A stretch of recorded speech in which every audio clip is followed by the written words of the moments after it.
Bismillahirrahmanirrahim. Assalamualaikum warahmatullahi wabarakatuh. Alhamdulillahi rabbil alamin. Wal 'aqibatu lil muttaqin wa la 'udwana illa 'alal zalimin. Asyhadu an la ilaha illallah wahdahu la syarika lahu wa asyhadu anna Muhammadan abduhu wa rasuluh. Al-mab'uts rahmatan lil 'alamin. وبعد قال تعالى أعوذ بالله من الشيطان الرجيم يا عبادي الذين أسرفوا على أنفسهم لا تقنطوا من رحمة الله إن الله يغفر الذنوب جميعا إنه هو الغفور الرحيم. صدق الله العظيم. Terima kasih alhamdulillah. Awal pagi ini kembali kita memuji Allah atas sanjung Dia dengan seluruh nikmat-nikmat yang Allah berikan. Mudah-mudahan kenikmatan yang telah Allah berikan mampu kita manfaatkan dalam rangka ketaatan, ketakwaan kepada Allah Subhanahu wa Ta'ala. Sekaligus kita bermuhasabah diri tentang apa yang Allah berikan. Barangkali ada yang salah, yang keliru dari kehidupan kita, sehingga kehidupan kita boleh jadi terasa sempit, boleh jadi terasa sakit, boleh jadi tidak nyaman dalam melakukan sesuatu. Dan mudah-mudahan muhasabah ini bisa mengajak kita untuk lebih takarrub kepada Allah Subhanahu wa Ta'ala sesuai dengan janjinya, wa may yattaqillaha yaj'al lahu makhraja. Kalau Allah sudah mencintai hamba yang bertakwa, maka Allah akan berikan jalan keluar dari seluruh kesempitan-kesempitan hidupnya. Tapi ada saja hamba Allah yang memanfaatkan potensi-potensi yang Allah berikan itu tidak dalam rangka ketaatan kepada Allah Subhanahu wa Ta'ala. Kemudian salam pula bagi Nabi sallallahu alaihi wasallam, Allahumma shalli ala Muhammad wa ala ali Muhammad. Tubuh kita teladan kita, nabi yang istimewa, al-mab'uts rahmatan lil alamin, yang diutus oleh Allah satu-satunya nabi untuk seluruh alam. Tidak saja untuk seluruh manusia, bahkan termasuk bangsa jin. Kita tahu bagaimana Nabi sallallahu alaihi wasallam mengislamkan bangsa jin. Inna sami'na Qur'anan ajaba. Jadi jin-jin Mekah itu mendengar bahwa Nabi sallallahu alaihi wasallam membacakan Al-Qur'an. Akhirnya jin-jin itu masuk Islam bersama Nabi sallallahu alaihi wasallam. Yang paling istimewa dari Nabi sallallahu alaihi wasallam adalah beliau mampu menciptakan rasa nyaman bagi orang lain yang mendekatnya. Baik itu setelah beliau Islam atau bahkan sebelum Nabi sallallahu alaihi wasallam diangkat menjadi rasul. Sebelum turunnya wahyu, orang-orang yang di dekat Nabi merasa comfort, merasa enjoy, merasa relax. Pokoknya kalau sudah dekat Rasul sallallahu alaihi wasallam semua nyaman. Semua merasa dirinya paling diistimewakan oleh Nabi, tidak ada yang dikucilkan oleh Nabi. Sehingga dalam catatan-catatan sejarah kita tahu bagaimana Abdullah bin Maktum, seorang yang buta, berani bicara. Tidak ada mindernya. Kenapa? Karena Rasul sallallahu alaihi wasallam selalu welcome. Orang Arab Badawi selalu tanya kepada Rasulullah, bahkan hadis yang sering kita dengar, mata sa'ah, kapan datangnya hari kiamat ya Rasulullah? Ini menunjukkan bahwa Nabi memang mampu menciptakan kenyamanan bagi orang lain. Dan ini pula yang dicontoh oleh sahabat-sahabat beliau, termasuk Abu Bakar As-Siddiq. Abu Bakar As-Siddiq sebelum dia masuk Islam, sebelum turun wahyu kepada Rasulullah, juga sudah lakukan ini. Jadi bikin orang yang datang kepadanya, bikin orang yang dekat dengannya itu nyaman semua. Abu Bakar As-Siddiq orang terpandang, orang hebat, dermawan, istimewa. Siapapun datang kepada Abu Bakar pasti merasa istimewa. Tidak ada yang dikucilkan, tidak ada yang dipandang remeh. Kenapa? Abu Bakar memang pribadi. Bahkan setelah turun wahyu, Nabi menjadi Rasul, menjadi Nabi, menjadi Rasul, Kata Nabi apa? Siapa yang paling baik di antara kami ya Rasulullah? Ditanya oleh sahabat. Kata Rasulullah, khiyarukum fil jahiliyah wa khiyarukum fil Islam. Yang terbaik di antara kalian ketika dia masa jahiliyah juga paling baik ketika dia masa Islam.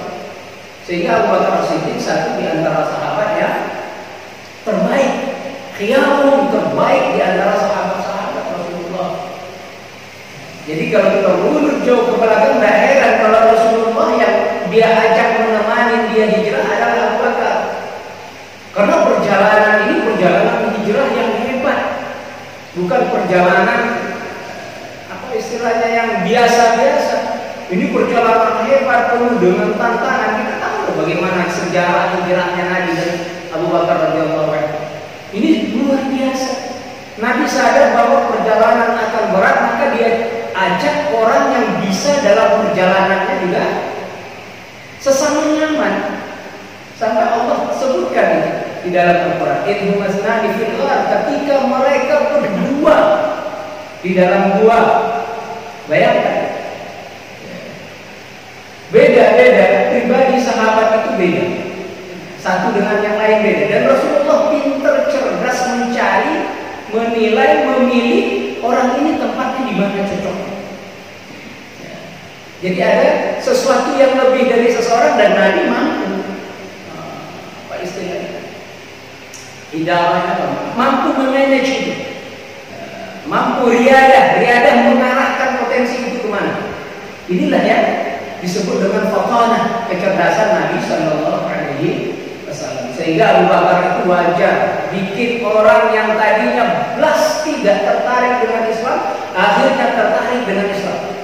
Ada seorang sahabat yang dia dikatakan masuk Islam setelah tahun ke-8 Hijriah. Tahun ke-8 Hijriah. Jadi pasca Fathu Makkah. Jadi menunjukkan orang Islam sudah kokoh, sudah kuat pasca hijrah. Tahun kedua mulai perang Badar, tahun ketiga perang Uhud dan seterusnya sampai tahun ke-8 Fathu Makkah. Nabi pernah kirim pasukan. Pasukan itu di dalamnya termasuk ada Abu Bakar As-Siddiq, ada sahabat-sahabat yang lain. Apa yang terjadi yang muliakan oleh Allah?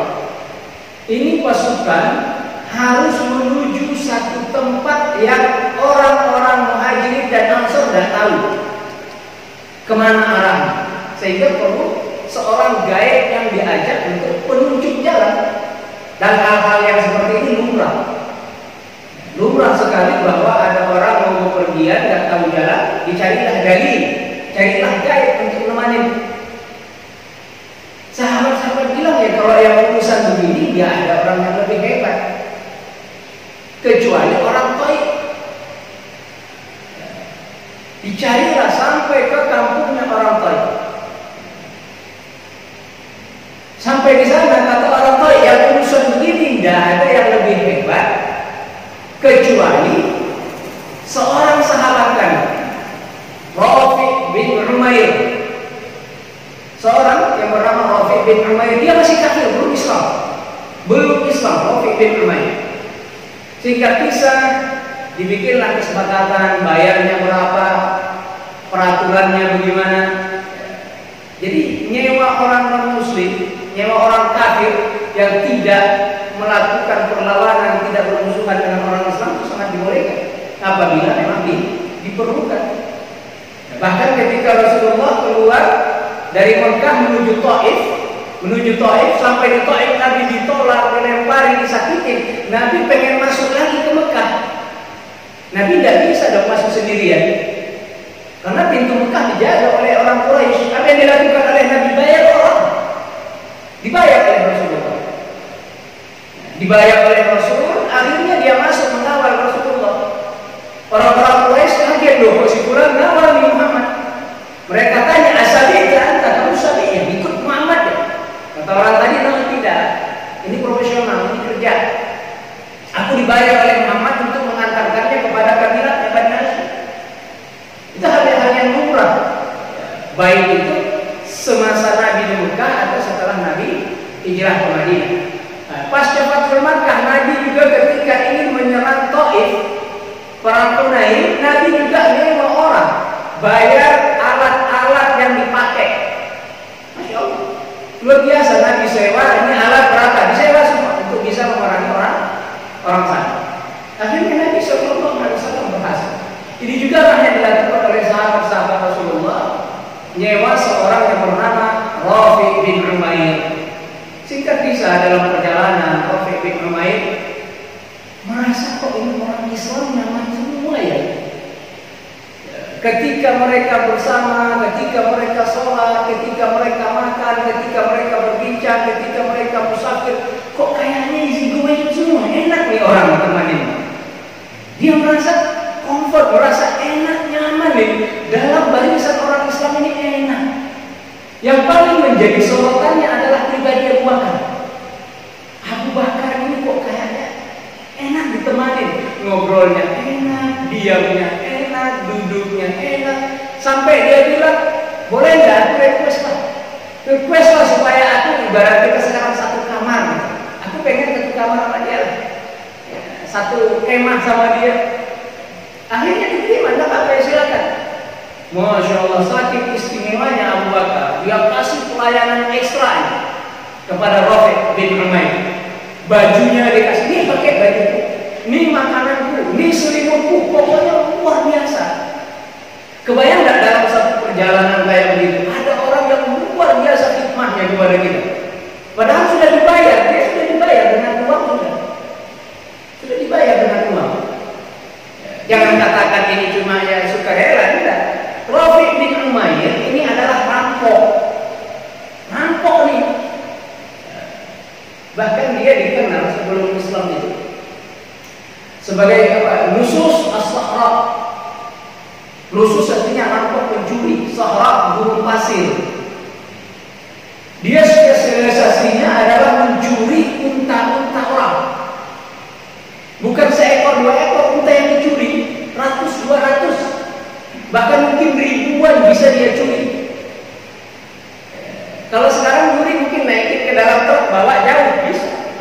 Hari itu nyuri susah, harus digiring tuh.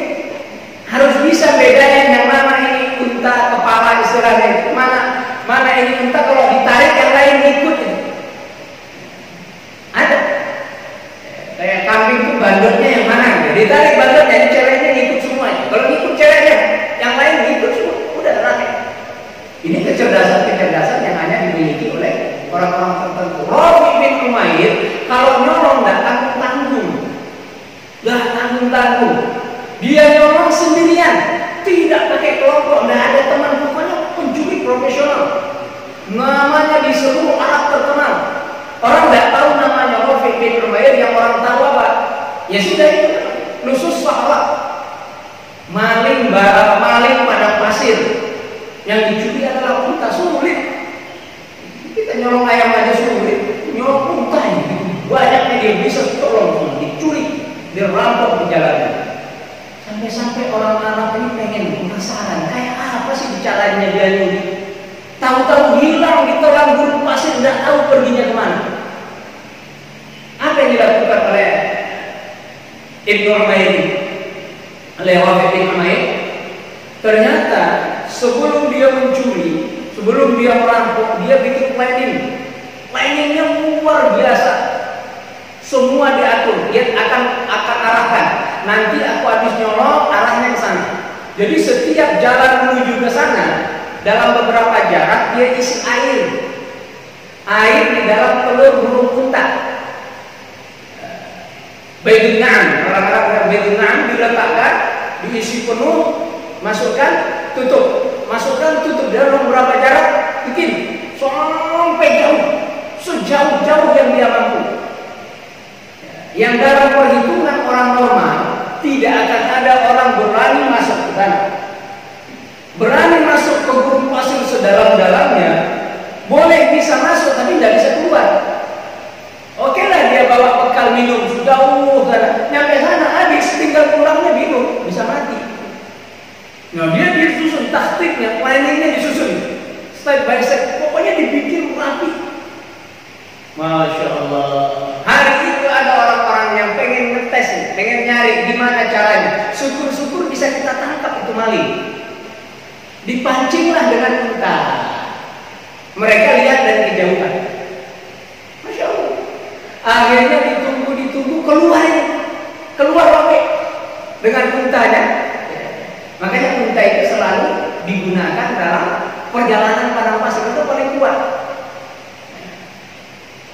yanzuruna ilal ibili kaifa khuliqat. Bukankah kalian sudah melihat bagaimana ibil unta itu diciptakan? Dalam tafsirnya ayat kauniyah ini luar biasa penjabaran. Kenapa unta yang disebut di situ? Dan begitu seterusnya. Karena memang unta punya keistimewaan yang tidak dimiliki oleh hewan-hewan yang lain. Yang dilihat oleh Allah. Akhirnya mereka lihat dari kejauhan, Rafi sudah giring ini unta, ngikut. Mereka bilang, oh kena nih dia, kena nih kali ini kena nih. Diikutin sama mereka, diikutin dengan jarak tertentu. Rafi makin masuk jauh ke pedalaman. Orang-orang sudah bilang, waduh repot nih kita. Kok sejauh ini dia berani? Kita nyampe sini aja ini sudah syukur nih, udah hebat nih. Syukur-syukur bisa balik lagi kalau tidak nyasar. Sementara Rafi jalan terus sampai mereka bilang ini jin atau malaikat nih orang. Ini masih Quraisy, masih jahiliyah. Masuk jauh ke dalam. Akhirnya orang-orang yang tadi pengen menangkap Rafi akhirnya pikir kalau begini kita teruskan ikut itu orang mati. Lah pasti kita mati. Kita mungkin boleh masuk sampai dalam, pulangnya kita gimana? Nah, sementara Rafi tidak ada khawatiran. Kenapa tidak ada khawatiran? Dia sudah punya cadangan air. Telur-telur unta yang dia letakkan itu menjadi cadangannya. Nanti kalau dia sudah sampai di titik yang tertentu yang paling jauh yang tidak mungkin orang nyusul, Masya Allah, nanti dia sudah sampai sana. Ya, telurnya tadi dikumpulin, baru dia pergi ke tempat yang lain, nyari korban yang lain, unta-unta yang dia tangkap, kemudian dijual dan seterusnya. Jadi ini keahliannya Rafi bin Umayyah. Akhirnya disewalah oleh Abu Bakar, disewalah oleh sahabat-sahabat yang berjihad hari itu pada tahun 8 Hijriah. Akhirnya dalam perjalanan itu akhirnya mereka harus berpisah. Kebayang gak kalau seminggu, 2 minggu, 3 minggu sampai sebulan, 2 bulan, ini sudah bikin nyaman luar biasa. Kata Rafi apa? La kharajat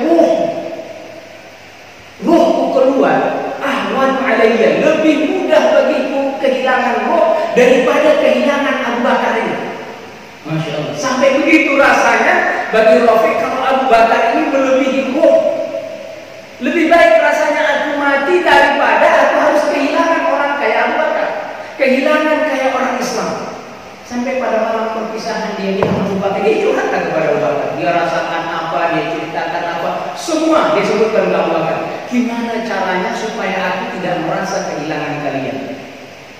Kata Abu Bakar, coba tunjukkan jarinya. Dia angkat jari. Disebutkan Abu Bakar, caranya supaya tidak kehilangan kami menjadi bagian daripada kami. Apa? Ini 5 jari. Apa itu disebutkanlah oleh Abu Bakar adalah rukun Islam. Syahadatlah kamu kepada Allah, salatlah kamu, puasalah kamu, zakatlah kamu, hajilah kamu. Akhirnya Rafi bin Umayyah menerima Islam. Karena apa? Karena merasa nyaman dengan Abu Bakar As-Siddiq. Ini hal yang istimewa, hanya dimiliki oleh orang-orang istimewa. Bikin orang nyaman nih. Sehingga kalau sudah nyaman, brandingnya, merangkulnya enak. Jadi bukan duluan mandang orang tertentu, mentang-mentang dia kafir dengan sebelah mata, mandang orang dengan hina. Udah, ini yang dilakukan oleh Abu Bakar. Khiyarukum fil jahiliyah wa khiyarukum fil Islam. Terbaik di antara kalian ketika masa jahiliyah juga terbaik setelah dia Islam. Itulah orang ahsanun nas, kata Nabi sallallahu alaihi wasallam, orang yang paling baik. Dan sahabat-sahabat Rasulullah di sana. Rafi bin Umayyah usianya termasuk panjang sampai nanti setelah wafatnya Rasulullah dia masih ikut, wafatnya Abu Bakar As-Siddiq dia masih Islam, masih ikut berjihad sampai nanti masa kekhalifahan Umar bin Khattab. Umar bin Khattab kirim pasukan. Umar bin Khattab kita tahu ngirim pasukan, dialah pendobrak. Ya, sehingga Persia ditaklukkan oleh Umar bin Khattab. Romawi ditaklukkan oleh Umar bin Khattab. Luar biasa. Umar bin Khattab mengirim pasukan Abu Ubaidah ke Syam, ke Suriah. Mengirim Khalid bin Walid ke Irak. Jadi Syam ini kekuasaan Romawi, Irak itu kekuasaan Persia. Susah menggelar 2 pasukan ngirim ke 2 titik dengan musuh yang berbeda itu sulit. Sehingga kalau perang modern begini, kalau dilakukan hanya satu negara, kemungkinan besar kalah. Kita lihat Jerman bagaimana hebatnya, habis dihantam koalisi. Dan begitu seterusnya. Tapi Umar bin Khattab punya strategi yang luar biasa. Dikirimlah pasukan ke Syam, sampai di Syam ternyata pasukan yang mau dihadapi ngumpulin pasukan lain. Madad itu tambahan pasukan, sehingga pasukan musuh berjumlah 250.000 orang. Bayangkan, pasukan 250.000 orang, sementara pasukan muslimin hanya 40.000. 40.000 ketemu 250.000. Masa itu sudah tidak ada Rasulullah. Ini pasukan ya beda. Zaman Rasulullah dengan zaman sahabat itu sudah beda. Kualitasnya sudah beda. Ada di zaman sahabat yang tidak pernah bertemu dengan Rasulullah, para tabi'in, tapi ikut dalam barisan jihad. Tapi di masa Rasulullah pasukan-pasukan hebat luar biasa. Kirim surat kepada Amirul Mukminin Umar bin Khattab di Madinah, kami membutuhkan tambahan pasukan. Butuhkan tambahan pasukan karena musuh kami deteksi jumlahnya 250.000. Kalau kami 40.000 ini lakukan penyerangan, kemungkinan besar kalah.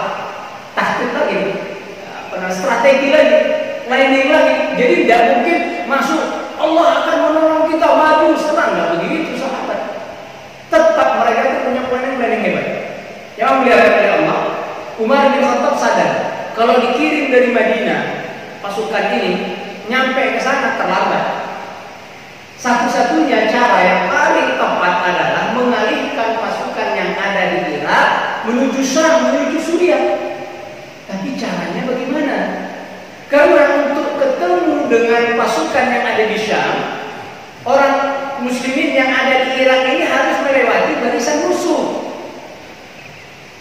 Kan bingung tuh. Kita pengen gabung ke pasukan pertama, pasukan induk, tapi harus melewati musuh yang di tengah. Gimana caranya? Masya Allah. Khalid bin Walid yang ada di Irak menerima surat perintah dari Umar bin Khattab, susul saudara kalian Abu Ubaidah bin Jarrah di Syam. Supaya apa? Supaya menjadi tambahan pasukan. Khalid bin Walid ini pasukannya pasukan hebat. Dari zaman dia jahiliyah, pasukan hebat. Dialah termasuk orang yang paling berperan dalam mengalahkan kaum muslimin di perang Uhud, sehingga 70 kaum muslimin syuhada di sana. Khalid bin Walid setelah Islamnya luar biasa jihadnya, kemana dia dikirim selalu menang. Dia pula yang menumpas Musailimah al-Kadzdzab. Khalid bin Walid itu pasukan hebat. Akhirnya Khalid bin Walid pikir gak ada yang tahu caranya kecuali seorang sahabat. Siapa itu? Rafi' bin Umair. Satu-satunya yang bisa mengajak kita sampai ke Syam tanpa terdeteksi oleh musuh yang ada di tengah kita, yang sedang dihadapi kaum muslimin di sana, cuma Rafi' bin Umair. Panggil Rafi' bin Umair. Apa yang dilakukan oleh Rafi'? Rafi' ini punya potensi hebat.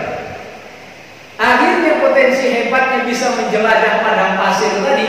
Dia pergi ke sana kemari, banyak pengalamannya dia gunakan dalam rangka menolong ini misi jihad ini, menolong misi yang luar biasa, menyampaikan mengirim pasukan sampai ke Syam tanpa terdeteksi oleh musuh. Kalau sekarang mungkin pasukan bisa naik pesawat terbang terjun ke sana selesai.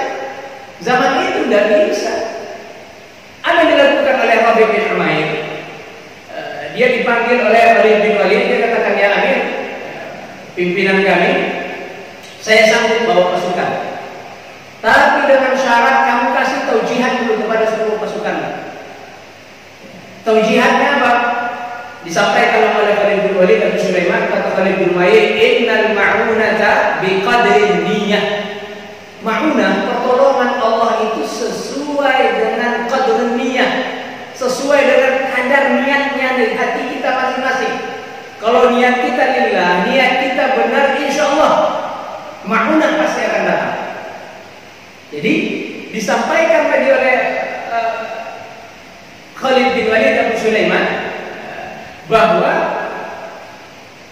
amalan itu dinilai oleh Allah Subhanahu wa taala sesuai masyarakat sesuai dengan kesulitannya. Semakin sulit, semakin berat, maka amalan itu semakin besar pahalanya. Sehingga pasukan terbangun, jiwanya terbangun. Iya, ini perjalanan berat. Membawa 10.000 orang pasukan menuju Syam, melewati gurun pasir yang tidak mungkin dilewati oleh orang lain. Pasukan sudah riuh, ya Amir, kamu ini bawa 10.000 orang, bukan 10 orang. Kamu bawa 10.000 orang melewati gurun pasir yang panjang, boleh jadi dalam perjalanan kita kehausan. Gurun pasir tidak ada tanda-tanda kehidupan. Boleh jadi bekal kita habis, dan pasti habis. Sementara pasukan berkuda, bukan naik unta. Karena pasukan naik unta tidak bisa cepat, pasukan berkuda bisa lebih cepat daripada unta. Ya, kalau naik unta memakan waktu 10 hari, naik kuda memakan waktu sekitar 5 hari. Karena kita tahu unta tidak bisa secepat kuda, kalaupun bisa cepat tidak bisa sepanjang itu. Apa yang terjadi? Jawab oleh Allah. Kata Rafiq, aku yang akan atur. Dia sampaikan strateginya kepada amirnya, kepada Khalid bin Walid. Saya butuh 20 ekor unta. 20 ekor unta.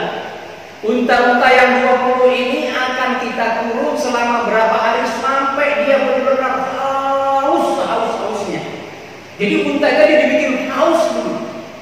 Nah, sudah haus baru dikasih minum. Ini strategi yang di luar nalar orang. Tidak dimiliki orang-orang biasa, hanya orang yang pengalaman. Unta yang haus tadi dikasih minum sebanyak-banyaknya, sekenyang-kenyangnya. Unta, dia punya tampung dalam tubuhnya itu bisa sampai 200 liter sekali minum. Ini diisi lebih, pokoknya sebanyak-banyaknya.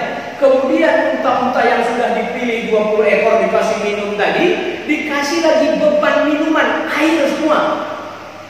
Jadi dalam perutnya ada air, dalam badannya ada air, di punggungnya dipikulkan lagi air. Inilah yang akan menjadi bekal kita. Nah, setiap 1 hari unta 4 ekor kita sembelih. Inilah makanan kita. Air yang ada di tubuhnya kita ambil, kita campur dengan susunya, kita kasih minum kuda-kuda kita. Masya Allah. Jadi enak tuh, kuda dapat minuman, ada susunya, kan kuat lagi itu kuda berangkat. Air yang dipikul dibawa oleh unta tadi, itu yang kita konsumsi, kita makan, kita minum. Nah, untanya, dagingnya kita makan. Masya Allah. Biasanya perjalanan begitu ditempuh hampir seluruhnya di malam hari. Kalau siang mereka banyak lebih apa istilahnya, menutup diri lah. Karena panas di pasir luar biasa. Ya, bukan kayak kita di Mekah, di Madinah saja, di gurun pasir suhunya positif di atas 50, positif di atas 50. Bagaimana panasnya itu, sehingga perjalanan selalu ditempuh di malam hari. Itu pun tidak ada jaminan selamat. Riuh-riuhnya para pasukan ini, jangan tanya bagaimana khawatirnya. Ini perjalanan panjang, orangnya 10.000 orang. Kalau di tengah jalan habis bekal gimana? 10.000 orang mati semuanya. Bukan 1.000, 2.000, 10.000. Bayangkan banyaknya itu orang harus berangkat ke sana. Masya Allah. Ternyata planning yang disusun ini lancar. Hari pertama mereka istirahat, sembelih 4 ekor unta, airnya diambil, dikasih kuda, air yang dipikulnya tadi dibikin minuman kaum muslimin. Hari kedua berjalan lancar, hari ketiga berjalan lancar, hari keempat sampai hari kelima, hari terakhir. Semua perbekalan aman, tinggal perjalanan sehari lagi kita akan sampai. Tapi apa yang terjadi? Allah, gurun pasir ini selalu ada angin, badai. Entah bagaimana matanya Rafiq bin Umair terkena debu. Orang Arab bilang romat. Romat itu matanya nggak bisa buka. Ya, karena debu padang pasir tadi, matanya ya ibarat orang buta, plus nggak bisa lihat. Masya Allah. Sampai di sini mulai muncul kekhawatiran. Tidak para sahabat-sahabat yang lain, bahkan Khalid bin Walid sendiri khawatir. Khalid bin Walid khawatir. Sudah ditunggu istirahat ini, mata tidak bisa lihat. Plus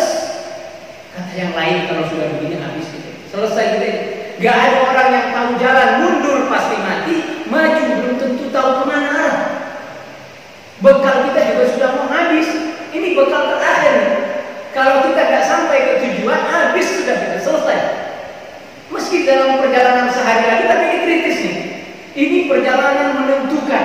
Kalau kita tidak nyampe ke tujuan, habis semuanya 10.000 orang. Ya melihat oleh Allah. Dalam keadaan begitu, Rafiq bin Umair dipanggil oleh Khalid bin Walid. Apa yang harus kita buat? Apa yang harus kita lakukan dalam kondisi begini? Kami tidak tahu jalan. Kami tidak tahu tujuan gimana, caranya gimana. Kata Rafiq bin Umair, ya Amir, coba kamu lihat sekeliling daerah. Coba perhatikan sekeliling. Kalau ada nanti kamu melihat Jabalain Azimain, melihat dua gunung besar, tujulah ke arah situ. Khalid bin Walid keluar, melihat sekeliling, dicermati. Akhirnya kata Khalid bin Walid, aku lihat, dapat, tahu nih arahnya sudah, tahu nih arahnya ke sana.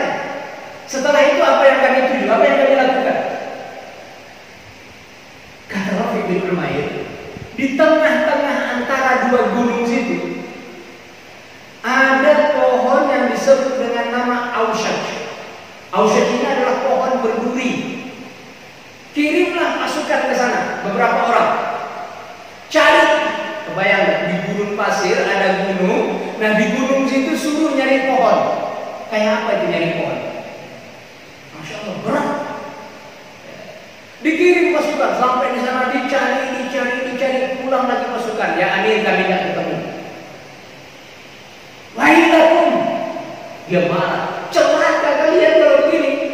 Lah, pasti kita pun mati semua kalau kalian tidak dapat pohon Aushaj. Cari lagi, berangkat, kirim lagi pasukan. Cari kalian, ziraan, sejengkal, cari. Qadarullah, akhirnya sahabat-sahabat tadi ketemu sudah, ini pohonnya, ini di sini pohonnya. Ternyata pohonnya situ sudah terpotong, sudah mati, bahkan yang tinggal cuma tunggulnya saja. Kebayang nyari tunggul.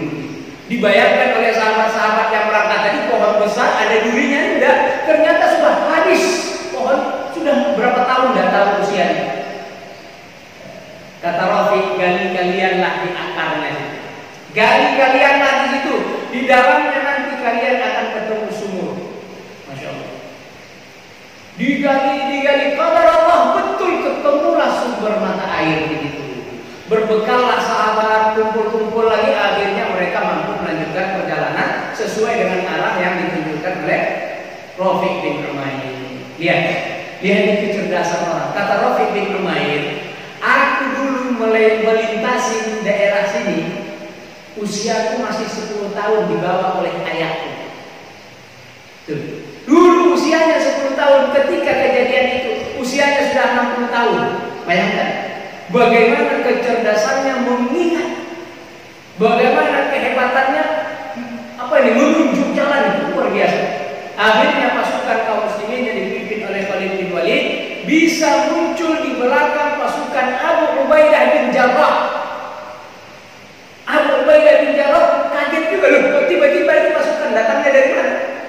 Padahal kamu dari Irak, kok tiba muncul di belakang. Ternyata dia muter jauh ke belakang dengan alasan supaya tidak ketemu dengan musuh yang ada di depan pasukan Abu Ubaidah. Akhirnya pasukan tambahan tadi 10.000 orang berkuda inilah yang menguatkan pasukan kaum muslimin. Akhirnya peperangan itu dimenangkan oleh kaum muslimin, sehingga orang-orang Persia yang sejatinya adalah orang-orang yang kuat dalam berperang mampu dikalahkan oleh kaum muslimin. Berkat apa? Berkat Allah Subhanahu wa taala kirimkan orang-orang yang hebat. Kita tahu Rafiq bin Umair tadinya adalah rampok padang pasir, tadinya adalah pencuri padang pasir, kerjaannya menculik untanya orang, menjual untanya orang.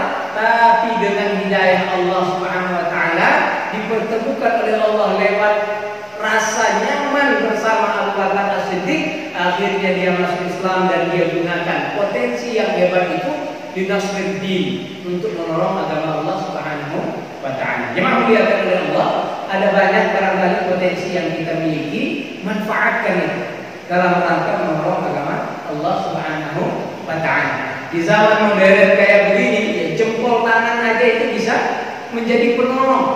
Jempol tangan ini bisa penolong. Ngetik sesuatu di medsos itu bisa menjadi penolong.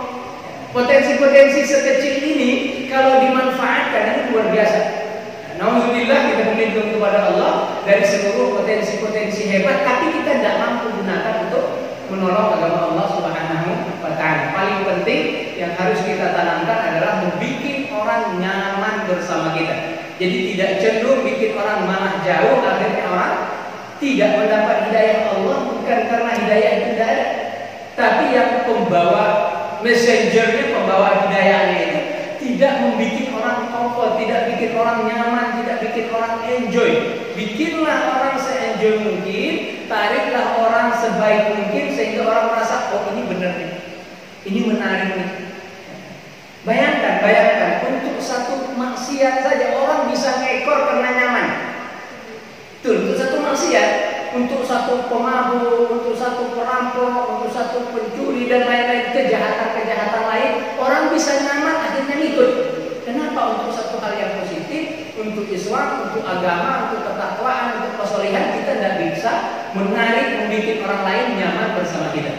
Yang dimuliakan oleh Allah, ada banyak mungkin kesalahan-kesalahan yang kita lakukan di masa lalu. Kata Allah Subhanahu wa Ta'ala, katakan ya Muhammad, qul ya ibadiyalladzina asrafu ala anfusihim, kepada hamba-hambaku yang terlanjur melebihi, melewati, melampaui diri mereka, melanggar aturan Allah dan berbagai macam la taqnatu min rahmatillah, jangan kalian pernah putus asa dari rahmat Allah. Innallaha yaghfiru dzunuba jami'an, sesungguhnya Allah mengampuni seluruh dosa. Sahabat-sahabat Rasulullah adalah mantan pendosa kemudian bertobat masuk Islam dan Islamnya bagus, berjuang sampai matinya mereka fisabilillah. Bagaimana sahabat Rasulullah Abu Dzar Al-Ghifari mantan rampok masuk Islam, berjuang untuk Islam, matinya luar biasa. Begitu juga Khalid bin Walid, bagaimana tadinya musuh Islam, berjuang menolong, akhirnya matinya pun luar biasa. Ini adalah berkat dari Allah Subhanahu wa Ta'ala. Innahu ghafurur rahim, sesungguhnya Allah Maha Pengampun dan juga Maha Penyayang. Jemaah sekalian dimuliakan oleh Allah, kali ini yang saya sampaikan semacam motivasi pagi. Mudah-mudahan kita bisa mengambil ibrah dari kisah-kisah cerita bagaimana Abu Bakar, bagaimana Khalid bin Walid, bagaimana Rafi' bin Umayyah, bagaimana sahabat-sahabat yang lain, sehingga kita bisa meniru. Yakinlah sahabat-sahabat ini mereka meniru qudwah mereka, yaitu Rasul Sallallahu Alaihi Wasallam, yang di dalamnya, dalam pribadinya qudwah hasanah, semua yang ada dalam pribadi Rasul Sallallahu Alaihi Wasallam. Aku qauli hadza, astaghfirullah li wa lakum wa Assalamualaikum warahmatullahi wabarakatuh.